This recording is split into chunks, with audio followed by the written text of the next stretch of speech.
Welcome to Into the Words, a podcast from the Highlights Foundation Retreat Center. Today in the cabin are our dear friends, Kathyrn Othoshi and Mike Curato. Welcome.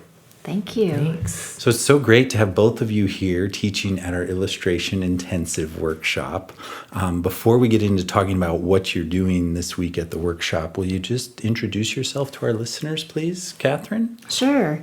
My name is Kathyrn Othoshi, and I'm super excited to be here at the Highlights Foundation illustration intensive. But what I wanted to just say is, I do character building children's picture books. I guess one of the books that people might know is the book One. And one of the things that I love to do is symbolic illustrations where a color or a number might be shown as a personality or an emotion. So, yeah, thank you. Mike? I'm Mike Curato, and I primarily make picture books. So I have a series that I write and illustrate called Little Elliot, and that really centers around friendship, the power of friendship, how friends can become family, things like that. And then I also illustrate for other authors because I'm a lucky duck. And I'm also working on my first YA graphic novel, which is a lot heavier subject matter than I'm used to, but wrapping that up, so And always fun to be here. Talk to me about that graphic novel. I think you said that they had just brought wet proofs or something to look at. Just yesterday. I saw some of them. Yeah, Amazing. I was so excited.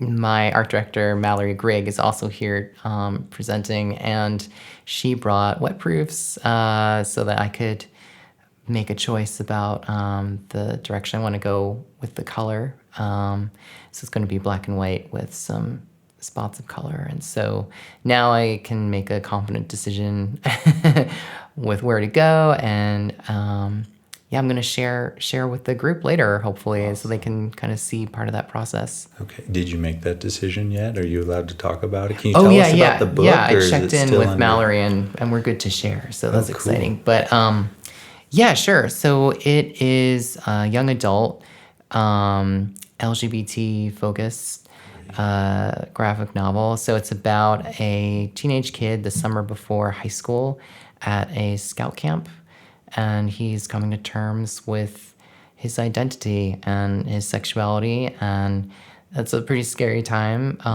even when you're not a sexual minority.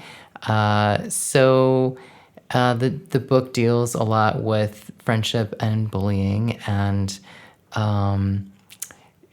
facing some hard truths. There's some really heavy stuff in there.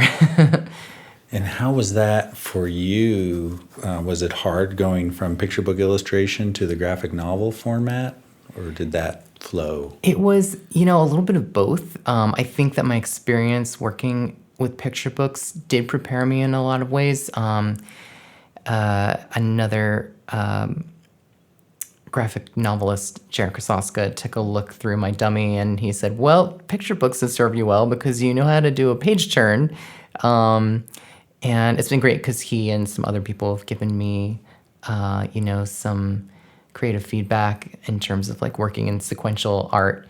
So it's funny because, I grew up reading comics. I love comic books so much. I've read books about making books, that are comic based, but nothing ever really prepares you for making something until you're in the water with it, right? So I really felt in the beginning like, I have no idea what I'm doing. Right. Like, this is a hot mess. But I think I found my way through the forest, and we're almost through. So, yeah. Do you have a title and do you know what season? Oh, yeah. That may be a good thing to share. Thank you, George. It's called Flamer. Oh, cool. And it's out fall 2020 with Godwin Books at Macmillan. All right. So we'll have to wait a year. Yeah. That's okay. I can't wait the waiting game. I can't wait to see it. Yeah, it looks thanks. fantastic. Thank you. Thanks. So Kathyrn, tell me, do you have a project coming out or something you're working on right now? I do. I'm working on a project called Lunch Every Day, and It has to do with someone who has bullied somebody else. The main character has mistaken a kid's lunch, and he looks at him and he thinks, there he is, skinny neck, slumping. I could topple him with a tap. And what he does is he takes that kid's lunch until one day where what happens is the kid invites the whole class over to his house for a birthday party. And the main character doesn't want to go in the beginning, but then decides to relinquish and, why not show up? And what happens is he goes inside and he sees everybody celebrating inside the kitchen, and the main character is thinking about leaving, and the mom actually sees him, and she walks over to him, and the main character, Jimmy, is like, oh boy, I'm going to get it now. And instead, the woman kneels down next to him and she says, if you're ever hungry, I will make you a second lunch, every day. My son will bring it for you. And this is based on a true story. And Jim, who is actually a friend of mine, leads anti-bullying programs and gang intervention, does different things with community building services. And he told me that personal story, and it just really rang true, because I do books about the issues of bullying, but I never thought about the other side. And one thing I'm just going to add is Jim said to me, one of the reasons that I took that kid's lunch was not just to take it, but, my family didn't have much money, and it was obvious where the free and reduced lunch was, and I didn't want everybody to know that my family didn't have money, and that's part of the reason. But he said that woman and that act of kindness turned my life around. And now Jim has helped hundreds of thousands of kids through his programs, doing really kind and wonderful things. Yeah, so lunch every day. That's They're both amazing. important books you're working on. Oh, thank you. So, and what's the format of this book? Is it a picture book? Are there words? It is. It's a picture book, and I'm going to use a little bit of collage. The way I'm going to be working with it is I'm going to use paper bags in the actual book, and what I wanted to do is not show the character. For a very long time, you see him kind of as a silhouette, kind of in the corners, not really interacting with others. And it's not until the mom sees him that you see Jim's face for the first time. And it's the idea of seeing people, really seeing them. And I said to him, it's really amazing. She could have just given you some cash and just said, hey, go buy yourself something.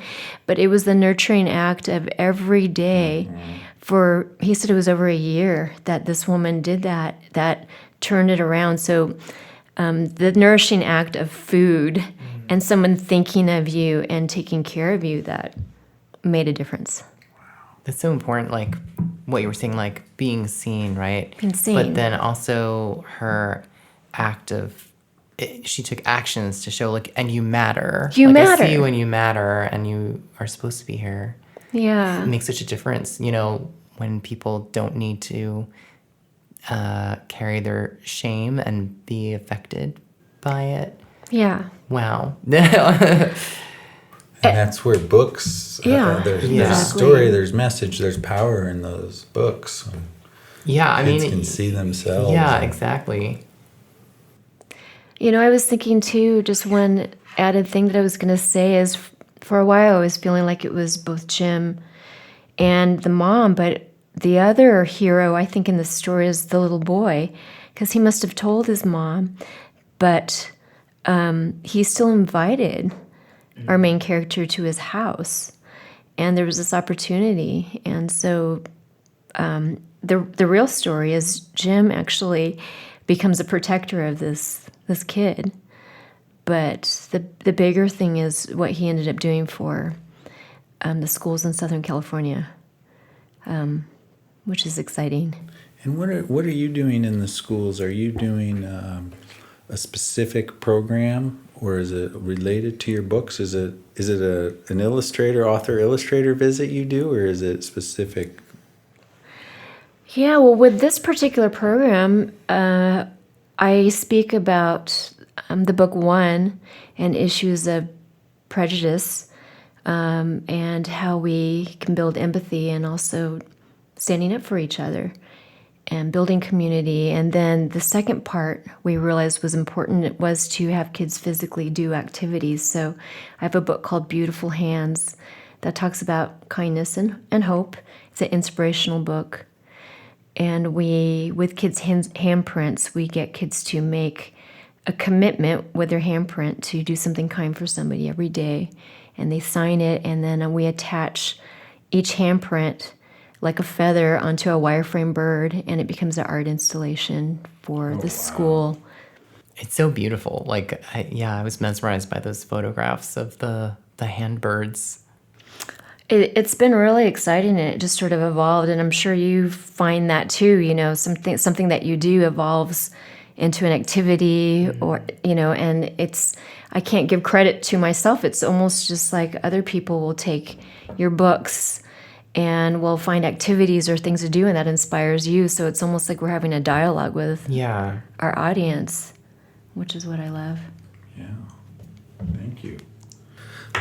So switch gears a little bit, and let's talk about illustration craft technique. Okay, how much time do you have?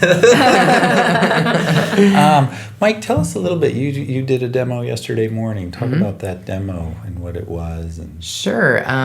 I work in a few different styles, I guess, but the one that I shared yesterday was graphite drawing with digital color. So that's how I work with the Little Elliot series, and kind of with other books, I've done the same thing with a little variation, maybe incorporating some collage. But basically I draw on paper with graphite.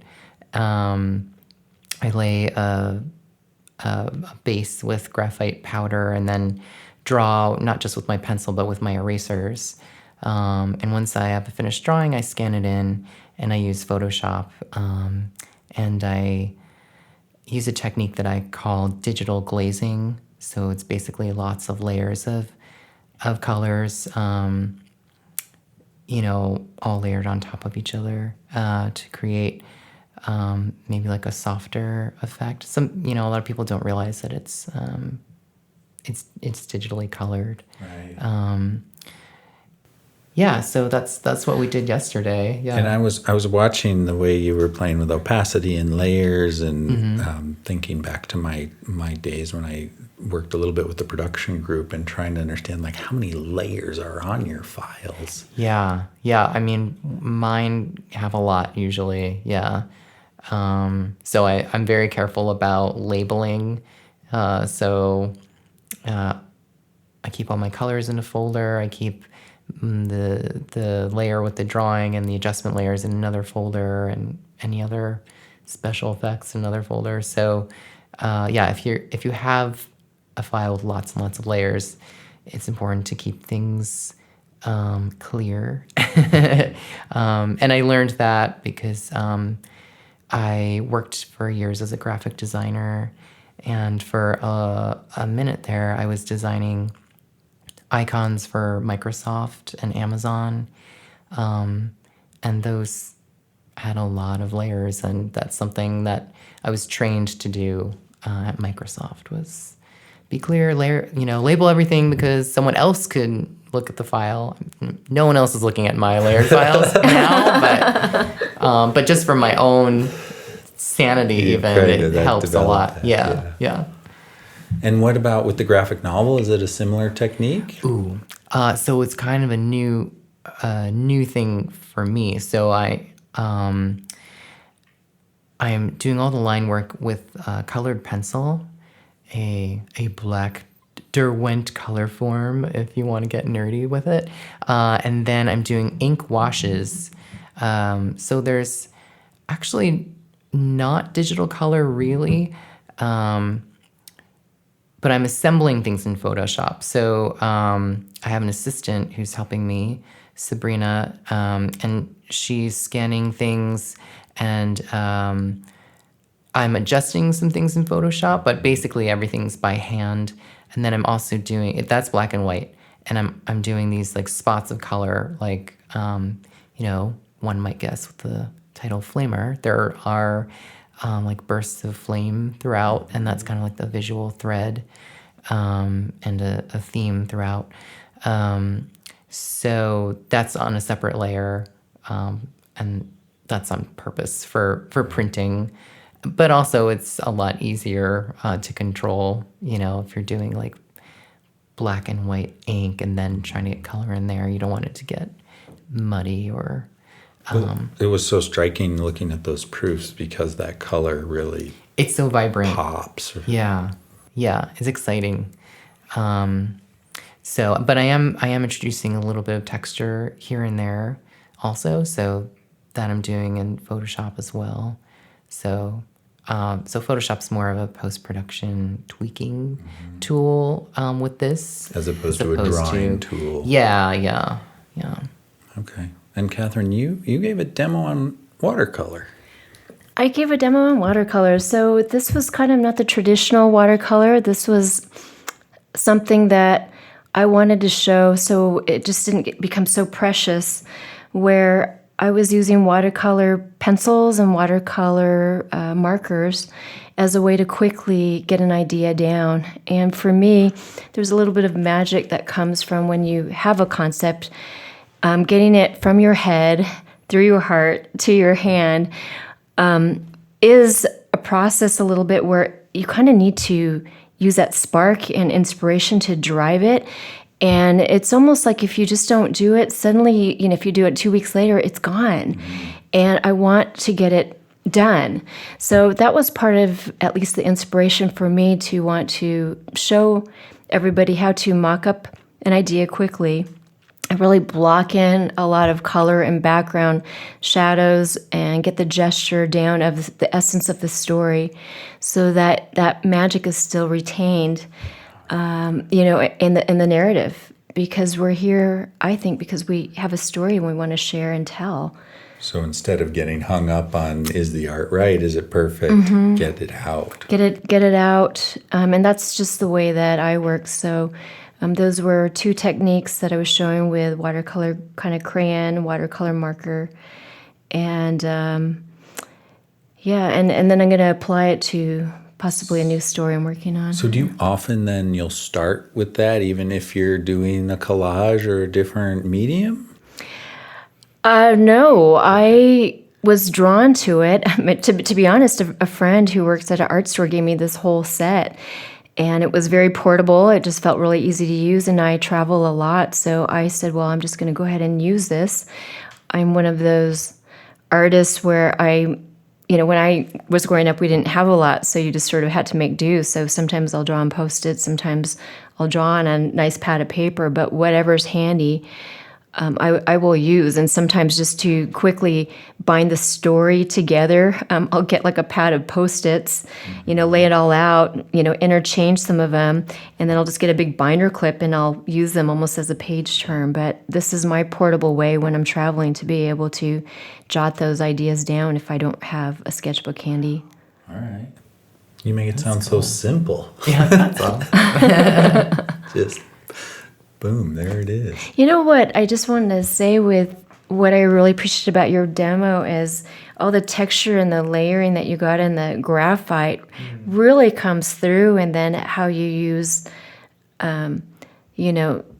your techniques with the layering to adjust color and get those highlights and really make it pop. And I love that, and you did it so quickly.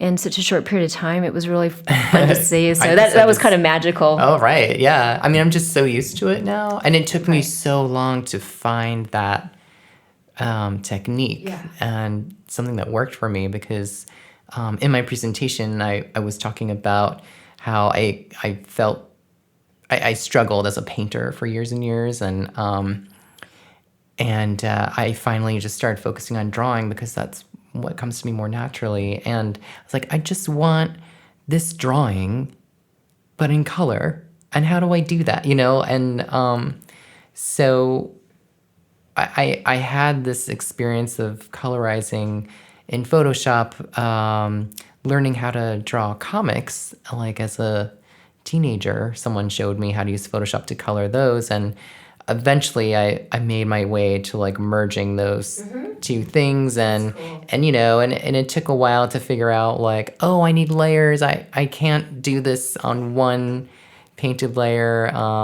And once I figured that out, I was like, oh my gosh, like I felt like there were so many possibilities suddenly, and I just like kept making, and it was such an empowering moment, when you find your technique that's like, this works for me. So yeah, Fun to see. cool. And oh, sorry, I was just gonna say, like, and watching you do your demo, I could really relate to that, because I feel like that's where I've been going with the graphic novel, is trying to keep things really loose and gestural, and relying more on, you were saying, letting the media kind of do its thing. And so I've gotten some like really happy surprises, from just letting go a little bit, because my pencils can be really controlled, and this is like way looser, and I think fits more with the vibe of the book. But anyway, So excited yeah. about it. Thanks. Yeah. So Kathyrn, are you delivering reflective files then to your art director, or do you bring it into Photoshop yourself? I do. So I work traditionally mostly, but I'll do tweaks and sometimes highlights and, deepen color in Photoshop. And then I deliver to get specific TIFF files, all ready to go to the publisher. Okay. So there is a Photoshop element to your work. There is, yeah. I'll do the tweaks and some adjustments. Yeah.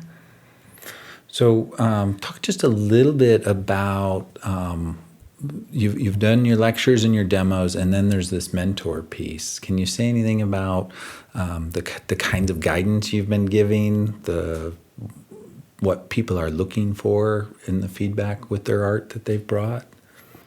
Sure. When I look at people's artwork, I kind of talk to them first about their high-level goals and where they want to go. Sometimes the book that they are looking to produce or create is for a small audience. It might just be a memoir for their family, or sometimes people just really want to make a whole career in the children's book industry, and that helps guide me on how I'm going to mentor them. But for me, my goal is to just get them sort of to the next step while we talk about these goals, just to the next step, so they don't feel overwhelmed, but they have kind of a plan on what to do when they leave this haven and go home, and what will they do. And it could be range from anywhere from scheduling, I don't feel like I have enough time to do art, organizing their time and just sort of guiding with that, and being encouraging to really specific thoughts on technique, and even down to talking about narrative or story or the page turn. And sometimes this was a Illustrators intensive, but sometimes they'll ask me for feedback on words and how it's laid out on the page. So both Mike and I have a background in graphic design, which I think lends itself to looking at type and talking about layout and so forth. And in your talk, you talked about motion, and you showed some of those logos that show action and movement. Right. Yeah. All right. And Mike, how about you? What have you seen? I mean, similar to Kathyrn, and also, we were talking before with your book about like feeling seen, and I think part of our job is to just acknowledge the struggle, right? I mean, everyone's here because they want support, and so, and I understand where they're at, and we have, as Kathyrn was saying, a range of places where people are on their journey to publishing or whatever they're trying to get done. So I really tried to encourage community building here. So not just looking to me for advice, but looking to each other for support. And that's something that they can, create a community for themselves that they can take away from here with and continue on. And it's like you can help each other, like even remotely. It's so powerful to have that support. And then with the nitty gritty, like I love talking about art. I could talk about it all day. And so I love looking at portfolios and trying to give some advice, whether it's like how to organize the portfolio, like what pieces should be in there. And by the way, I usually tell people like pare it down to your best work and the work that you want to do more of. Don't put anything in the portfolio that you don't want to do more of, even if it's like professional experience, because that you'll just continue to get that work, right? So anyway, so we just talk about maybe, like you were saying, like the next step. What's your next step? Because, everyone has talent here, and we all have somewhere to grow. Right. And they're all coming in at different levels. Yeah, and so yeah. how you can meet them at that level. Yeah. Yeah, and it was sort of just like, hey, congratulations for coming here, for putting aside that time to focus in on yourself and your creative work. It is a commitment, and I was telling somebody this, but I went to somebody who was speaking about, he's a poet, and talked about what we focus on. So if we were all walking together and you see like a flower on the sidewalk growing up and growing out of the crack, and I said, hey, look at this beautiful thing that's coming out of the sidewalk. Just the fact that I turned your attention to focus in on that brings it value. So just the fact that you are coming here to spend this sanctuary of a time on yourself and your art and to grow brings value. It's valuable, and I just wanted to say, that's great that they're doing that here for themselves as artists. Yeah. Thank you, Kathyrn and Mike, for joining us in Into the Words here at the Highlights Foundation Retreat Center. Thanks, George. We are dedicated to continuing our 35-year history of providing the space, the conversations, and the nurturing that goes into making great stories for children. So thank you for being a part of that with the Highlights Foundation, and also thank you for all that you do to support that belief that children are the world's most important people. Thanks for having us. Thanks.